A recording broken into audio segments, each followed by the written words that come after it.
Question number देखिए बच्चों, अब हमारा 10 by selling a table for ₹4500 shopkeeper gains 1/3 of its cost price, find the cost price. Question number 10 है बच्चों।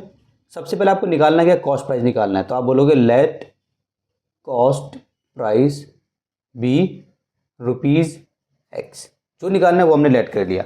इसके बाद क्या है, आपको by selling a table for rupees इतना, आपको SP दिया हुआ है, सेलिंग प्राइस दिया हुआ है आपको।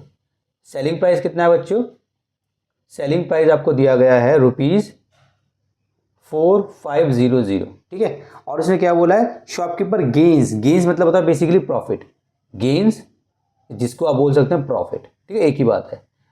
अब ये इसने कितना बोला है, 1/3 of its cost price, cost price ये है इसका 1/3, सो 1/3 ऑफ इट्स कॉस्ट प्राइस, ये हो गया आपका गेन।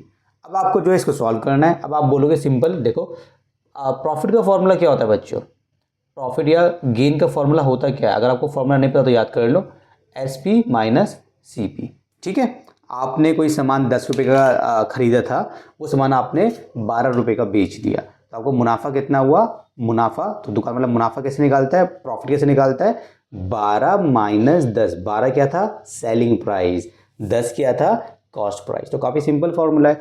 अगर लॉस होगा तो सर, लॉस होगा तो ऑब्वियसली बात है CP माइनस SP हो जाएगा, क्योंकि कॉस्ट प्राइस, अगर आपने 10 रुपये का खरीदा और 8 रुपये का बेच दिया, तो वो लॉस कैसे निकालेगा दुकान वाला अपना, 10 का 10 माइनस 8, ठीक है, इस तरीके से।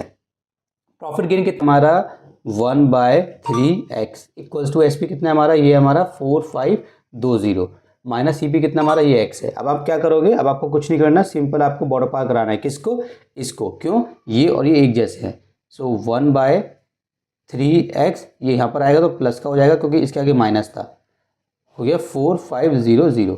इसके लिए कुछ नहीं तो 1 लगा लो, इसका एलसीएम ले लो, इसका एलसीएम आएगा 3 आपका, ठीक है, 3 इसका एलसीएम आएगा, तो यहाँ पे आएगा आपका 1x bracket plus x bracket, और यहाँ पे कितना आपका 4512।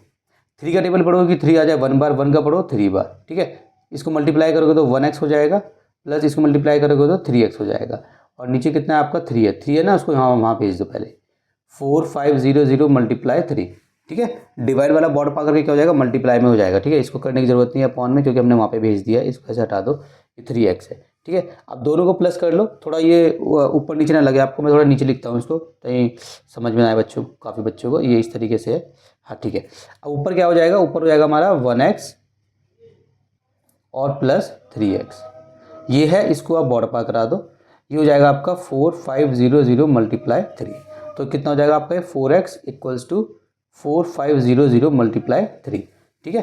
तो मैंने यहाँ पे कुछ सॉल्व नहीं किया क्योंकि मुझे अभी आगे सॉल्व करना है। तो मेरा x कितना हो जाएगा बच्चों, x हो जाएगा मेरा 4500 मल्टीप्लाई 3, 4 बॉर्डर पा करके डिवाइड में आएगा, तो डिवाइड में लगा देते हैं इसको, 4 डिवाइड कर लो, 4 1 जा 4, 4 1 जा 4, तो यहाँ पे आ जाएगा हमारा 1, तो 4 2 जा 8, 2 4 5 जा, ठीक है। इसको मल्टीप्लाई कर लेते हैं, 3 5 जा 15 का 5, 1 कैरी, 3 2 जा 6 और 1 7, 3 1 जा 3, 3 1 जा 3, एक्स क्या था हमारा कॉस्ट प्राइस, तो मेरा कॉस्ट प्राइस ये कितना आ गया मेरा ₹3375। इस तरीके से आप इसको सॉल्व कर देंगे। क्वेश्चन नंबर 11 देखिए बच्चों, लास्ट क्वेश्चन है। Ankita's grandfather's age is 4 times her age, her grandfather is also 42 years older than her, find the present age of her grandfather. तो हमें उस क्या करना है, ग्रैंडफादर की प्रेजेंट एज को निकालना है, लेकिन आप लेट क्या करोगे, Ankita's grandfather's age is 4 times her age. तो बेसिकली अंकिता की जो ग्रैंडफादर की जो एज है वो अंकिता से कंपेयर की गई है, मतलब अंकिता के ग्रैंडफादर की एज अंकिता के ऊपर डिपेंडेंट है क्वेश्चन के अकॉर्डिंग, मतलब अंकिता की एज पता होगी तो उसके ग्रैंडफादर की एज को हम पता लगा पाएंगे। तो जिसकी एज लेट करनी है वो है अंकिता की, लेट अंकिताज प्रेजेंट एज, उसकी जब भी आप एज वाला क्वेश्चन आएगा ना तो आपको प्रेजेंट एज लेट करनी है, एक्स ईयर्स, ठीक है। अब देखो Ankita's grandfather's age is 4 times her age, तो अंकिताज के ग्रैंडफादर की एज कितनी हो जाएगी, अंकिता है, हाँ अंकिता है, मैंने यहाँ पे अंकित लिख दिया, अंकिताज ग्रैंडफादर्स एज, ग्रैंडफादर्स एज वो कितनी है बच्चों, वो है 4 टाइम्स, मतलब कि 4x ईयर्स, ठीक है, ये हो गया। अब देखिए बच्चों, अब आपको करना है अकॉर्डिंग टू क्वेश्चन, अब आपको करना क्या है, क्वेश्चन में ध्यान देना है आपको।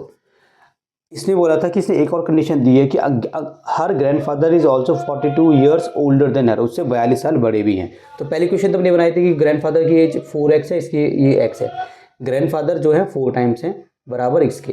अब 42 बड़े भी हैं, मतलब अंकिता से 42 साल बड़े भी हैं, तो अंकिता के साथ हमने 42 और ऐड कर दिया।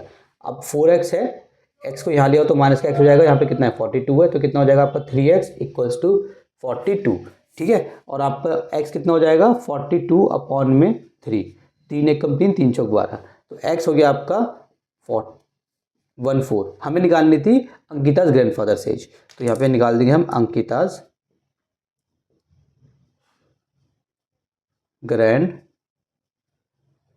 फादर्स एज, वो है आपकी 4x, मतलब 4 मल्टीप्लाई 14, 4 चौक 16 का, 4 चौक 4 4 16 का 6, 1 करी 4 1 4 1 5, 56 ईयर्स, ठीक है। ये आपका आंसर आ गया। एक बार दोबारा समझ लीजिए, अंकिता की एज हमने x मान ली, तो उसके ग्रैंडफादर की एज कितनी हो गई 4x, क्योंकि 4 गुना ज़्यादा थी।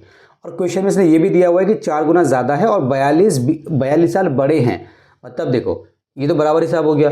अंकिताज father's age, Ankita's grandfather's age 4x क्या है, अंकिताज ग्रैंडफादर्स एज इज, ठीक है, क्या थी 4 टाइम्स अंकिताज एज, ये अंकिताज की एज है, अंकिताज की एज के 4 टाइम्स तो ऑलरेडी हो गया, ठीक है। और 42 ज़्यादा है, मतलब 42 साल बड़े हैं और 42 साल बड़े हैं। इस तरीके से आप इक्वेशन बना दोगे और क्वेश्चन को सॉल्व कर दोगे।